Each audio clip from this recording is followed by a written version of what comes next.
Sementara itu dari Kabupaten Muara Enim dilaporkan saat ini BBM subsidi jenis Pertalite dan Solar sulit diperoleh oleh warga, sehingga sejumlah SPBU terjadi antrian panjang saat hendak mengisi BBM.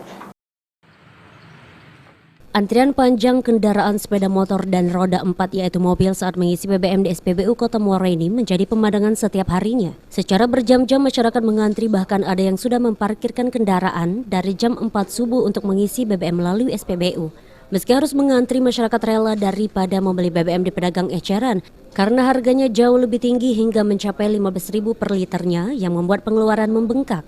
Penumpukan antrian kendaraan mengisi BBM ini sendiri disebabkan karena sedikitnya SPBU di Muara Enim serta stok BBM khususnya subsidi yang sedikit. Hanya minyak mahal, 30 diambilnya ya, dari jam 7 lah sampai setengah 7 deh.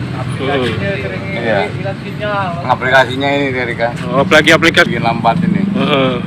Ya, pokoknya lancar kali kan. Makanya minyak mahal jadi lambat juga nih.